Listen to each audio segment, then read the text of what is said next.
ইন্নাল্লাহা ইয়া'মুরু বিল আদলি ওয়াল ইহসানি ওয়া ইতাই যিল কুরবা ওয়া ইয়ানহা আনিল ফাহশাই ওয়াল মুনকারি ওয়াল বাগি ইয়া'iযুকুম লা'আল্লাকুম তাযাক্কারুন।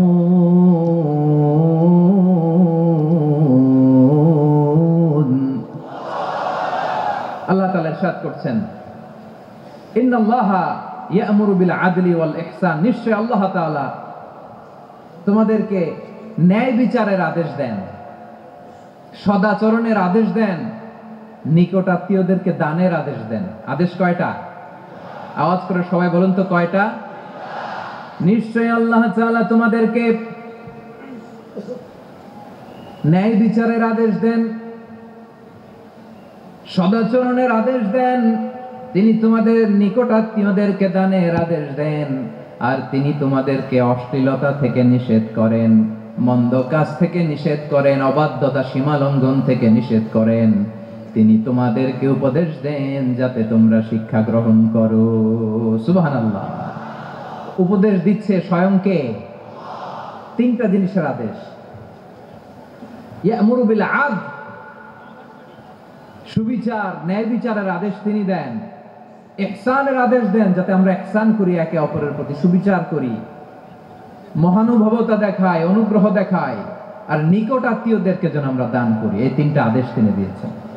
আর কোন তিনটা জিনিস থেকে তিনি বারণ করেছেন? অশ্লীলতা, ফাহশা, মুনকার, মানে সব মন্দ আর অসৎ কাজ, এগুলো থেকে তিনি আমাদেরকে বারণ করেন। ওয়াল বাগি, অবাধ্যতা, সীমা লঙ্ঘন, এই তিনটা কাজ থেকে তিনি আমাদেরকে বারণ করেন। তিনি আমাদেরকে উপদেশ দেন, স্বয়ং আল্লাহ তাআলা আমাদেরকে উপদেশ দেন যাতে করে আমরা শিক্ষা গ্রহণ করি। সুবহানাল্লাহ পড়ে। তাহলে আসুন আমরা ধরে ধরে একটা একটা করে সামনের দিকে আগাই। আল্লাহ তাআলা প্রথমে আমাদেরকে আদেশ দিয়েছেন আদালের। ইন্নাল্লাহা ইয়া'মুরু বিল আদল। আওয়াজ করে বলুন আল আদল। সবাই পড়ুন আল আদল। আমরা উর্দু জানি, হিন্দি জানি, অনেকে ইংরেজিও জানি, কিন্তু আরবি শব্দগুলো আমাদের মুখ দিয়ে বেরোতে চায় না। আওয়াজ করে বলুন আল আদল। মাশাআল্লাহ। ইন্নাল্লাহা ইয়া'মুরু বিল আদল। আল্লাহ তাআলা আমাদেরকে আদলের আদেশ দেন। আদল অনেকে না বুঝলেও আদালত শব্দটা বুঝবেন। আদালত, আদালত, আদালত বুঝেন না?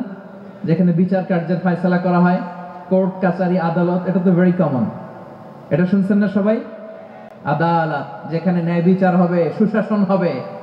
কিন্তু ভাগ্যের কি নির্মম পরিহাস, ওখান থেকে মিথ্যা সাক্ষী দিয়ে মনমতো রায় দিয়ে দেয়া হয়। এগুলোর পরিবর্তন হওয়ার দরকার আছে না নাই? প্রিয় ভাইয়েরা, আদালত, আল আদল, ইংরেজিতে বলে জাস্টিস, ন্যায় বিচার, সুবিচার, সুশাসন, জাস্টিস, আল আদল, সব জায়গায় এই জাস্টিস থাকা দরকার। Justice should be prevailed in the society. The mission of all prophet was to uphold the justice. সব নবীর মিশন ছিল এই জাস্টিসকে, আদালকে, সুশাসন আর সুবিচারকে নিশ্চিত করা। পড়েন সুবহানাল্লাহ। And the core message of every divine scripture was to uphold justice. পৃথিবীর সব আসমানি কিতাবের মূল শিক্ষা ছিল এই জাস্টিসকে সমাজে এনশিওর করা, সুবিচার, সুশাসনকে এনশিওর করা। তাহলে প্রিয় ভাইরা, আমরা বুঝতে পারলাম আল আদল শব্দের মানে হচ্ছে ইনসাফ বা সুবিচার বা ন্যায় বিচার। এটা হচ্ছে একটা general meaning, very general meaning. আপনি যদি ইন ডেপথ বুঝতে চান, আরো ভেতরে যান, তাহলে আদল মানে হচ্ছে সমন্বয়, আদল মানে হচ্ছে ভারসাম্য, ব্যালেন্স। আদল মানে হচ্ছে মধ্যম পন্থা। সুবহানাল্লাহ পড়েন। কারণ সব সময় সমান সমান হইলেই সুবিচার হয় না। কথা কি বুঝতেছেন? ইসলামের দ্য কনসেপ্ট অফ আদল, এটা এমন আদল, এটা সব সময় সমান সমান নয়। যখন সমান সমান দেয়া দরকার, ইসলাম সমান সমান দেয়। যখন ব্যালেন্স করা দরকার, চেক এন্ড ব্যালেন্স, সমন্বয়, ভারসাম্য করা দরকার, তখন ইসলাম ভারসাম্য করে দেয়। এটার নাম আদল। সুবহানাল্লাহ।